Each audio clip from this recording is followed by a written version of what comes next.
사무엘 강의 17번째 시간입니다. 지난 시간에 베세메스의 사람들은 하나님의 궤를 열어보는 하나님의 거룩함을 훼손한 엄청난 죄를 저지르게 됩니다.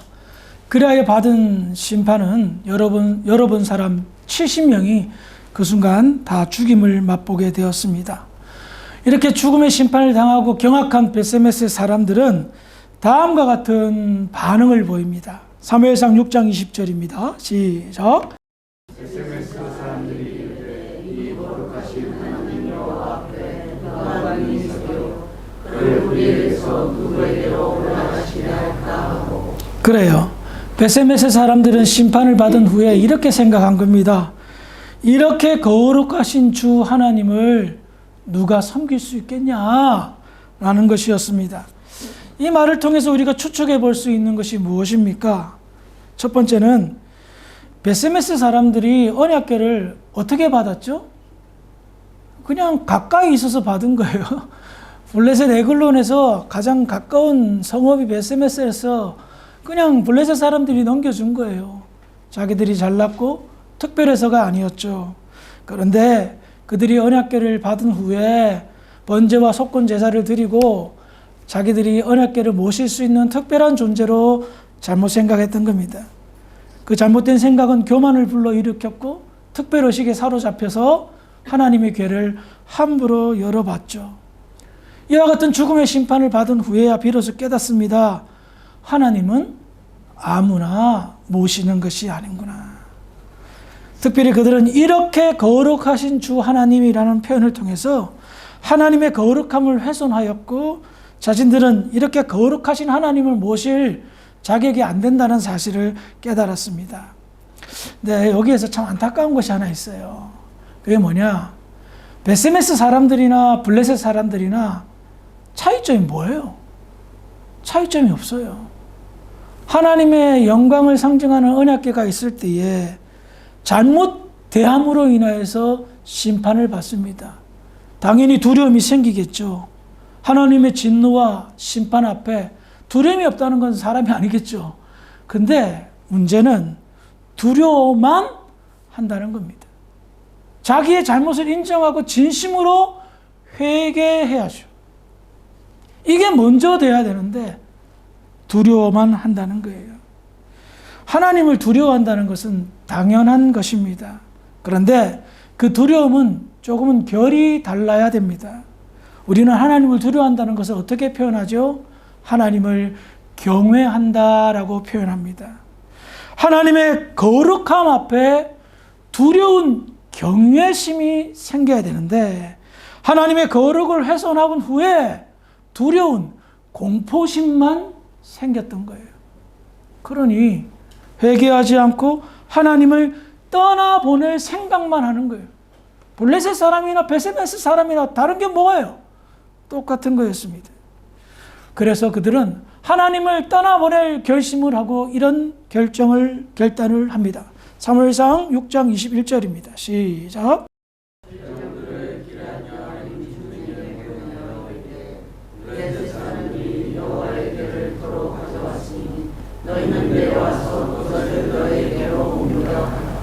베세메스 사람들은 회의를 했습니다. 우리가 이 하나님의 궤를 감당하지 못하겠다. 그럼 어디로 보내야 되느냐? 회의한 끝에 자기 지역으로부터 북동쪽으로 14km 정도 떨어진 기랏 여아림, 숲의 성읍이라는 이름을 가진 기랏 여아림에 보내기로 하였습니다. 기랏 여아림에서 예루살렘은 약 12km 정도 떨어졌어요. 그러니까 베세메스에서 예루살렘까지는 30km도 안 되는 짧은 거리에 있었습니다. 그렇다면 우리는 한 가지 질문을 던집니다. 왜 베세메스 사람들은 기랏 여아림으로, 듣기에도 생소한 이름이죠? 그렇게 유명한 지역이 아니었습니다. 왜 그 지역으로 이 귀중한 하나님의 언약궤를 보내려고 하였을까요? 성경은 왜 보내려고 하는지에 대해서 말을 하지 않아요. 그러니 어떻게 해요? 상상하고 추측해 볼 수밖에 없습니다. 첫 번째는 기랏 여아림의 지리적 위치 때문일까 싶어 보입니다. 방금 보면 21절 하반절에 보면 너희는 내려와서 옮겨가라 라고 표현이 있습니다. 기럇 여아림이라는 이 숲의 성읍의 도시는 해발 약 700고지에 있어요. 그리고 베세메스는 약 300고지에 있거든요. 그러니까 둘 다 좀 높은 곳에 있는데 훨씬 높은 지역에 있어요. 그래서 내려와서 이렇게 가져가라는 표현을 합니다. 그리고 사무엘상 7장 1절에 보면 아비나답이라는 사람의 집에 이 언약궤를 모시는데 그 집이 어디에 있냐면 산에 사는 사람 아비나답이라고 말하는 거예요. 그러니까 이 기럇 여아림 지역이 높은 지역인데 그 중에서도 가장 높은 곳에 살고 있는 아비나답이라는 사람 집에 모셨단 말이에요. 그럼 여기서 우리는 추측할 수 있겠죠. 아, 언약궤를 다시 빼앗길까 봐 높은 곳에서 이렇게 보호하기 위한 목적이 있다는 것을 알 수가 있습니다. 그런데 그와 같은 것보다 더 중요한 이유가 있는 것 같습니다. 그것은 베세메스 사람들은 지금 감당이 안 되는 겁니다. 언약궤가. 자기들은 걸어가지 못해서 도저히 이것을 못 감당하는 거예요. 자기들이 믿음이 부족한 걸 알았은 겁니다. 그러면 생각할 때에 기럇 여아림 사람들은 어떤 사람이냐 말이에요. 자기들보다는 믿음 생활 잘하는 사람, 자기들보다는 그래도 언약궤를 맡길 만한 거룩한 사람들이라 생각했던 거예요. 사람들은 늘 비교하잖아요. 나름 비교하죠. 신앙도 비교하잖아요. 저 사람 믿음이 깊어, 저 사람 믿음이 낮아, 믿음 없어. 쉽게 구별할 수 있잖아요. 베세메스 사람들이 아무 생각 없이 기럇 여아림으로 보낸 것은 아니었다고 추측이 됩니다. 믿음이 좋다라는 소문이 당시에 퍼졌던 것 같습니다. 그렇다면 이건 막연한 거잖아요. 믿음이 좋다는 걸 어떻게 증명해요? 그런데 저는 기럇 여아림의 옛 지명을 통하여서 그들이 믿음 생활을 잘했다는 증거를 추측해 볼 수가 있었습니다. 먼저 여호수아 15장 9절에 보면 기럇 여아림의 옛 지명이 바알라라는 지명이었습니다. 바알라. 그리고 여호수아 15장 60절에는 이 지역을 바알라라고도 부르면서 기럇 바알라라고 불렀습니다. 기럇 바알이라고 불렀습니다. 그러니까 기럇 여아림과 바알라를 합친 단어로 사람들의 인식이 그 지역은 바알라인데 지금은 기럇 여아림으로 바뀌었어. 그런데 기럇 바알이야. 여기서 공통점이 뭐죠? 뭐가 유추가 돼요? 당시 가나안에 주신 바알이 연상이 되죠. 그리고 사무엘하 6장 2절에 보면 다윗이 이제 언약궤를 다윗의 성으로 옮기려고 합니다. 그때 기럇 여아림에 모셔있던 그 지역 언약궤가 있는데 기럇 여아림이라 표현하지 않고 바알렛 유다라고 말합니다. 바알렛 유다. 이 말은 무슨 말이냐면 유다가 다스리는 바알의 땅이라는 표현입니다. 그러니까 기럇 여아림의 별칭이 뭐죠? 바알인 거예요. 그러면 그 지역이 과거에 바알을 숭배했던 바알 중심 지역이었음을 알 수가 있습니다. 그런데 바알 숭배 중심지에서 유다 지파가 땅을 다스리면서 어떻게 변했습니까? 여호와 신앙의 중심지로 바뀐 거예요. 바알 중심지에서 여호와 신앙의 중심지? 그건 무엇을 말해요? 믿음이 좋고 언약궤를 모셔도 정말 부족함이 없는 그런 지역임을 알 수가 있습니다. 어쨌든 이런 것 저런 거 다 추측해 봐도 중요한 사실은 뭡니까? 베세메스의 사람들은 하나님의 거룩함을 감당하지 못했다라는 겁니다. 저는 이렇게 표현하고 싶습니다. 굴러온 복을 지발로 걷어찼다. 여러분, 여러분의 인생 가운데 하나님의 노크하심, 임재하심, 말씀하심, 함께하심, 굴러온 복입니다. 아시겠어요? 여러분의 인생을 한번 평가해 보세요. 하나님 보시기에 선하셨어요? 하나님 보시기에 정말 축복받을 만한 사람들이었어요? 과거의 여러분들을 상상해 보세요. 저주받아 마땅한 존재들이었습니다. 저를 비롯하여 여러분들은 하나님께서 외면할 그런 존재들이었습니다. 그런데 하나님이 녹화하신 거예요. 네 마음을 좀 열어다오. 그런데 영접한 자는 삶이 달라집니다.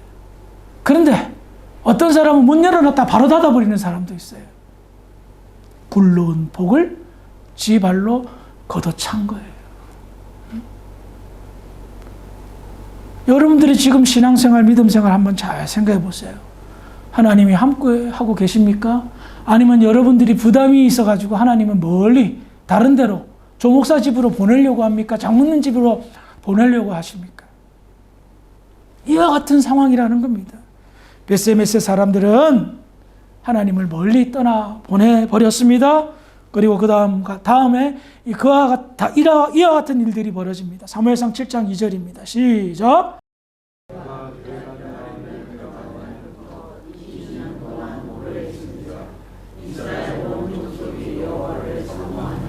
우리는 이 말씀을 오해해서는 안 됩니다. 잘못 해석해서는 절대 안 됩니다. 기럇 여아림에 들어간 날부터 20년 동안 하나님의 언약궤가 있었습니다. 자, 20년, 당시로 말하면 한 세대를 말할 수가 있습니다. 그때까지 어디에 있었다고요? 기럇 여아림에. 하나님의 언약궤는 어디에 있어야 되죠? 실로에 있는 성소에 있어야 됩니다. 그런데 거기에 있었어요. 이스라엘 백성들이 어떻게 했죠? 여호와를 사모하느니라. 사랑했어요? 사모했어요? 이거는 완전히 결이 다르고 뉘앙스가 다른 거예요. 멀리서 바라본 거예요. 왜 그랬을까요? 두려운 거예요.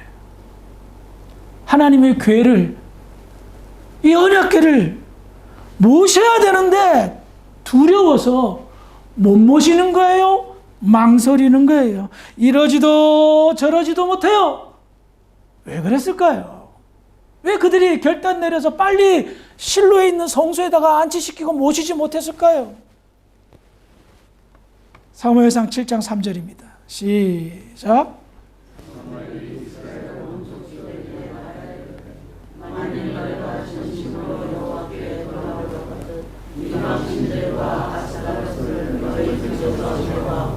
너희 마음을 여호와께로 향하여 그만하시리라. 그리하면 너희를 블레셋 사람의 손에서 건져내시리라. 이스라엘 백성들이 멀리서 사모하는 데 그친 이유 중에 이유가 방금 읽은 내용에 담겨져 있습니다. 그 모습을 보았던 당시 사무엘, 이제 막 이스라엘의 지도자로서 부상하였습니다.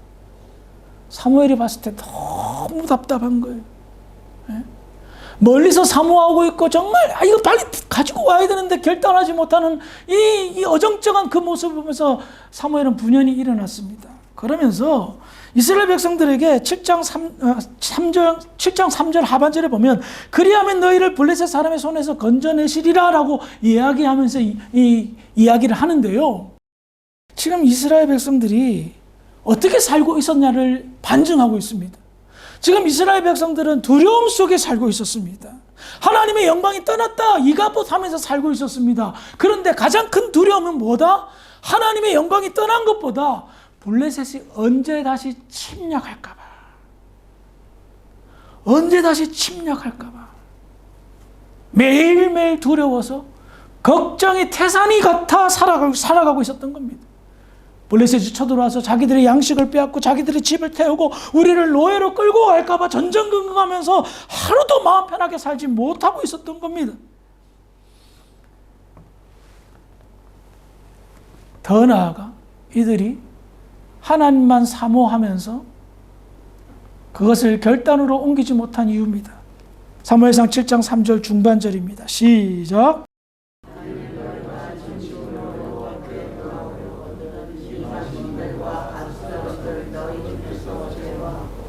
사무엘은 이스라엘의 우상 숭배를 지적합니다. 특별히 언급하는 신이 있습니다. 그 신의 이름은 아스다롯입니다. 이 신이 어떤 신이냐? 고대 가나안 지역에 숭배했던 여신입니다. 이 신은 자기들이 그렇게 만들었어요. 아세라의 딸, 당시 가나안의 주신 중에 하나였던 아세라의 딸이 아스다롯인데 바알신과 결혼한 여인이었다는 겁니다. 이 신의 특징은 풍요와 다산과 사랑을 주관하는 신으로 믿었습니다. 그러면 보십시다. 이스라엘 백성들이 하나님을 사모하면서 이러지도 저러지도 못한 이유가 뭐다? 첫 번째는 블레셋에 대한 불안감, 두 번째는 아스다도스에게 대한 미련 때문이었습니다. 무엇 때문에 미련을 가졌을까요? 내가 아스다로스를 떠남으로 인하여 가난하게 살까봐, 풍요롭지 못하게 살까봐, 그게 걱정이었던 겁니다. 이 미련 때문에 그들은 하나님 앞에 돌아오지 못했던 겁니다. 세상의 풍요로움에 대한 미련, 이것이 가장 강하게 그들의 심령을 사로잡아서 하나님 앞에 가는, 하나님을 모시는 결단을 하지 못했습니다. 그래서 도대체 어떻게 살았습니까? 두려움 때문에 살았습니다. 불안함 때문에 살았습니다. 두려움과 불안함 속에서 그들은 전전긍긍하며 살았습니다. 그나마 내가 가지고 있는 재물 다 빼앗길까 봐 전전긍긍합니다. 사무엘이 봤을 때는 참 답답한 거였어요. 더 안타까운 게 뭔지 아세요? 다시 한번 사무엘상 7장 3절 전반절만 보겠습니다. 시작. 저는 이 단어 속에서 정말 사무엘 선지자가 얼마나 답답한 상태였는가를 알 수가 있었어요. 뭐라고 얘기합니까? 만일. 이 단어는 뭐예요? 만이라는 전제하에 너희들이 돌아올 수도 있고 안 돌아올 수 있는데 그건 너희들의 결단이야. 너희들의 결심이야. 이게 뭐예요? 사무엘이 강력하게 야 너희들 하나님 앞에 다시 안 돌아오면 큰일 난다. 이렇게 명령합니까? 이렇게 강력하게 권고합니까? 아니요. 만일 por favor 이렇게까지 말할 정도로 이스라엘의 상태가 이게 딱 결정 지을 수 있는 그런 상태가 아니었음을 말하고 있습니다. 그럼에도 불구하고 야 너희들이 왜 블레셋 사람들 때문에 두려워하며 사느냐? 난 이해가 안 된다. 왜 아스다도스를 내려놓지 못하냐? 바알을 내려놓지 못하냐? 그래서 잘 사냐? 잘 먹고 잘 사니? 아니잖아. 더 힘들잖아. 내가 봤을 때 너희들이 내 말을 들을지 안 들을지 나도 반신반의해. 그런데 돌아와라.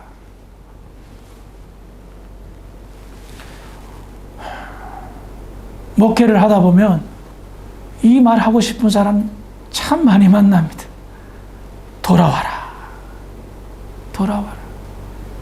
세상이라는 아스다소스에 전전긍긍하며 살아요. 풍요롭게 살려고 애씁니다. 그런데 정작 삶을 돌이켜보면 걱정 반, 두려움 반 속에 삽니다. 참된 평강을 맛보지 못해. 걱정하고 근심하면서. 제가 봤을 때는 저보다 한 1000배는 잘 사는데 더 힘들대요. 이유는 하나예요. 돌아오지 않은 거예요. 진심으로, 전심으로 하나님께 오지 않는 거예요. 하나님 없는 사람이 절대 평화롭지 못합니다. 하나님은 참 평강 중에 평강이며 평강을 주관하시는 분이시기 때문입니다. 우상? 어떻게 얻어 걸려서 잘 먹고 잘 살 수 있어요. 그 풍요롭게 살 수 있을 거예요. 그런데 그 풍요로움이 영원합니까? 그 풍요로움 속에서도 이상하죠. 공허함을 느껴요. 그렇게 넘치게 살면서도 불안함을 느껴요. 이해가 안 돼요. 저는 이해가 돼요. 왜? 하나님을 떠났으니 당연히 평강이 없죠. 막연한 두려움이 아니라 이것은 막연한 게 아니에요. 확실한 거예요. 하나님을 떠났으니 두려운 거예요. 지혜로운 자는 속히 만사를 제쳐두고 하나님께 돌아오는 거예요. 자, 사무엘의 진심 어린 충고. 만약에 강압적으로 야 너희들 안 돌아오면 다 죽을 거야 이렇게 했으면 오히려 반감심이 생길지도 몰라요. 근데 만일이라는 제시어가 신의 한 수였던 것 같습니다. 사무엘상 7장 4절입니다. 시작.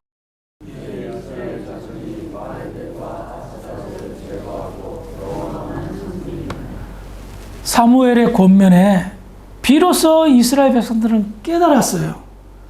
아스다돛을 섬겼는데, 바알을 섬겼는데 나한테 뭐가 왔지? 계산해 봤어요. 머리 나쁜 사람들은 아니잖아요. 계산해 봤더니 지금 풍요롭게 살지 못했어요. 하나님을 떠났어요. 그랬더니 늘 블레셋의 침략에, 전쟁에 두려움 속에 살았어요. 아, 맞네. 우리가 지금까지 정답을 잊어버리고 살았네. 정답은 하나님께 돌아오는 건데 하나님께 안 돌아오고 지금까지 뻗당기다 보니 이리 터지고 저리 터지고 고생만 하고 있었네. 아무리 IQ가 낮은 사람이라도 지금 자기의 환경과 상황을 보면 딱 정답이 나온 거예요. 사무엘 선지자를 통하여서. 하나님께 돌아와야 정답이구나. 내가 지금까지 잘못 살았구나. 하나님을 떠난 것이 인생 최대의 실수고 실패구나. 그래서 결심하고 결단합니다. 이들의 신앙이 회복되고 예배가 회복되고 믿음이 회복되었습니다. 그 회복의 역사가 어떻게 펼쳐질까요? 다음 시간에 살펴보겠습니다. 말씀을 정리할게요. 첫 번째로 언약궤가 기랏 여아림으로 옮겨졌습니다. 믿을 만한 믿음의 사람들이라 딱 떠오른 사람들이 기랏 여아림 사람이었습니다. 여러분들의 주변에서 여러분들이 주사랑교회 다닌다는 거 아는 분들이 여러분들을 보면 어떤 모습으로 딱 떠오를까요? 교인처럼, 믿음이 좋은 사람처럼 딱 떠올랐으면 좋겠습니다. 그 떠오름이 저 사람이 신앙생활 하면서 달라졌어, 좋아졌어 라는 딱 떠오름이 있었으면 좋겠습니다. 두 번째로, 언제부터인가 여러분들이 인식하지도 못한 상황 속에서 여러분들이 믿는 믿음이 정말 하나님을 믿는 믿음으로 살고 있는가? 아니면 세상이라는 아스다돛과 바알을 숨기고 있지는 않는가? 내가 입으로는 부인하고 있지만 내 마음의 중앙을 살펴보면 하나님을 믿는 것이 아니라 세상이라는 아스다돛을 믿는 것이 아닌가? 그래서 나는 풍요를 쫓았는데 내 머리와 내 지식과 내 경험과 내 지인들을 쫓았는데 실상은 나는 지금 형편없게 살고 있지는 않는가? 쪼들리며 살고 있지는 않은가? 세상에 풍요롭게 살고 싶었고 성공을 위하여 쫓아갔는데 현재 나는 공허한 상태가 아닌가? 정말 풍요롭습니까? 정말 풍성합니까? 실질적으로 여러분들의 매일매일의 삶을 면밀히 돌이켜보면 걱정하고 불안하고 염려하고 짜증나고 실증나고 뭐 이런 말도 안 되는 어떤 분위기 속에서, 생각 속에서 살고 있지는 않습니까? 그러면서 어떤 생각이 많이 듭니까? 어떻게 잘 못 될까 봐. 희한하죠? 왜 부정적인 반응으로만, 부정적인 결과로만 자신의 생각과 마음을 쏟아붓습니까? 여러분, 아무리 잘못돼도 죽는 것밖에 더 되겠습니까? 죽는다는 건 뭐예요? 믿음 있는 사람들은. 죽으면 제2의 삶이 시작되는 거죠. 믿는다면 하나님의 나라의 영광에 간다는 그 믿음. 그러니까 최악의 상태가 와도 우리는 최고의 환경과 상황으로 나아간다는 겁니다. 그래서 어떻게 잘못될까봐 라고 해서 자꾸만 틀린 답을 내놓지 말고 어떻게 하면 잘 될까를 고민해 보십시오. 물론 그렇게 하겠죠. 그런데 어떻게 잘 될까를 자꾸만 아스다돛 생각하고 바알 생각하지 말고 하나님을 생각해요. 사무엘은 뭐라고 얘기했어요? 전심으로라고 말했어요. 전심으로 하나님께 돌아오라고 말했어요. 이 전심이 무슨 말입니까? 내 마음에 바늘 구멍 하나 나지 않을 정도로 완벽하게 하나님께 돌아서라, 하나님께 가라라는 표현인 거예요. 그러면 우리의 결심은 무엇이 되겠습니까? 여러분들이 겉으로 원하는 평강과 풍요로움과 형통의 삶을 지혜롭게 누리려면 어떻게 해야 되겠습니까? 전심으로 하나님 앞에 돌아와야죠. 왜 양다리 걸칩니까? 왜 어정쩡한 자세로 서 있습니까? 오늘날 교회의 문제가 뭔지 아십니까? 성도의 문제가 뭔지 아십니까? 전심이 사라진 거예요. 전심이. 그러니 영적인 감각이 없는 겁니다. 그래서 나의 의지와 나의 생각과 내 뜻대로 살다 보니 늘 영적 피로감에 쌓여서 사는 거예요. 사랑하는 성도 여러분, 전심으로 하나님만 섬기기를 주님의 이름으로 부탁을 드리겠습니다. 지금 여러분들의 상황 곰곰이 살펴보시면서 여러분 안에 있는 아스다스, 바알을 속히 제거하시기를 주의 이름으로 부탁을 드리겠습니다. 그래서 여러분들의 신앙이 누가 봐도 기란 여아림 사람처럼, 여러분들의 믿음이 누가 봐도 기란 여아림 사람처럼 하나님의 궤를 맡길 만한, 하나님의 임재와 영광이 있을 만한 그런 복된 분들이 되기를 주의 이름으로 축원합니다. 기도하시겠습니다. 참 좋으신 아버지 하나님, 은혜를 감사합니다. 오늘 말씀을 통해서 이스라엘 백성들이 왜 못 사는지를 함께 나누었습니다. 사무엘의 진심 어린 충고를 받아들여 이제 그들은 못 살지 않고 잘 살게 될 것입니다. 이와 같은 성경의 가르침, 하나님의 뜻을 우리 성도들이 깊이 이해하고 깨달아서 전심으로 여호와 하나님을 섬기는데 나아가는 지혜로운 성도들이 되기를 주의 이름으로 축원하며 하나님께 영광 돌리는 믿음의 성도들이 될 수 있도록 인도하여 주시옵소서. 감사하며 예수님의 이름으로 기도합니다.